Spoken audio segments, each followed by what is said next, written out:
Pour aujourd'hui, je vous propose quelques versets qui se trouvent dans 2 Timothée, chapitre 2, versets 14 et 15. C'est Paul qui parle, qui écrit à Timothée, et pas seulement à Timothée, mais à vous et à moi.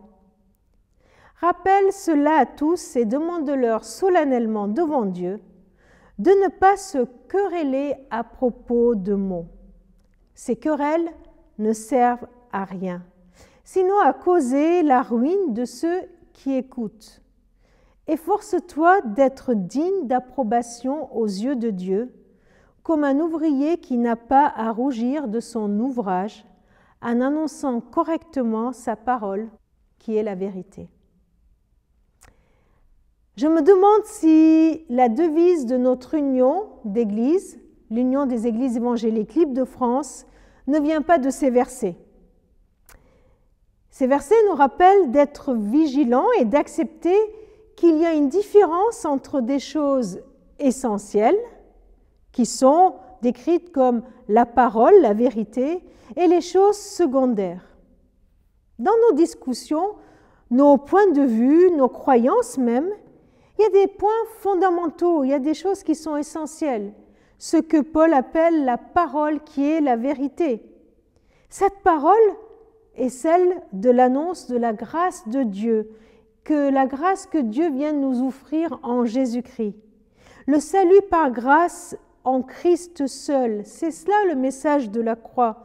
Christ qui a donné sa vie pour nous pardonner de nos péchés et pour nous donner la vie éternelle. Et cela est pure grâce. Cela ne vient pas de ce que nous avons fait, de ce que nous méritons, mais cela est un pur cadeau.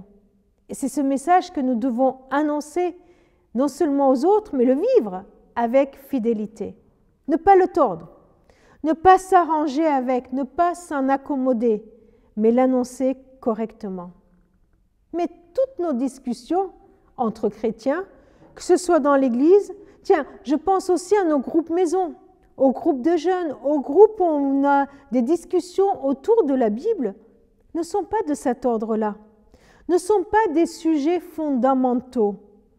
Il y a des points secondaires, des discussions bibliques, certes, mais des sujets qui ne sont pas essentiels, qui ne sont pas fondamentaux pour notre foi, pour notre salut. Vous voulez quelques exemples? Bien voilà, par exemple, dans combien de jours la Terre a été créée? En jours de 24 heures, de 24 années, de 1000 ans, de 10 000 ans? Et puis, le sexe des anges. Allez, on va discuter de ça. Ou alors, la durée du millénium. Quand est-ce qu'il va démarrer, quand est-ce qu'il va finir? Ou tous les détails précis sur le retour de Jésus. Ça va être comment, combien de temps? Vous voyez, toutes ces discussions, elles sont importantes. Je ne dis pas qu'elles ne sont pas importantes. Mais nous mettre d'accord sur ces discussions-là n'est pas là essentiel. L'important, c'est de croire que Dieu a créé la terre et qu'il est l'auteur de tout cela. N'est-ce pas? L'important, c'est de croire que Jésus va revenir. Il va revenir, il l'a promis. Mais tous les autres petits détails de savoir comment il y a eu la création ou comment il va revenir, vous voyez, tous les détails sont des choses secondaires. Et là, Paul le dit d'une façon très claire. Ne nous querellons pas. Ne nous disputons pas sur ces sujets qui sont secondaires. Les querelles ne servent à rien, sinon à causer la ruine de ceux qui écoutent. Et cela divise l'Église. Cela divise les frères et sœurs. Alors, 2 impératifs.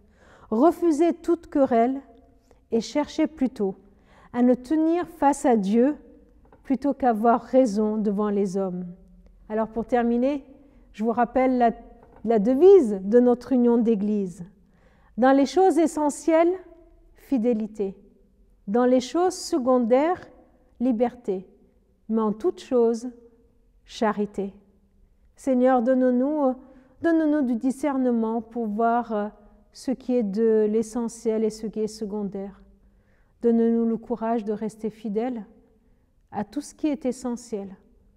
Donne-nous assez d'amour pour accorder la liberté aux choses qui sont secondaires et remplis nos cœurs d'amour en toutes choses pour que nous puissions continuer à aimer les personnes, même si nous ne sommes pas d'accord avec elles, même si nous n'avons pas les mêmes points de vue.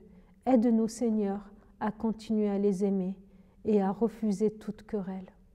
Amen.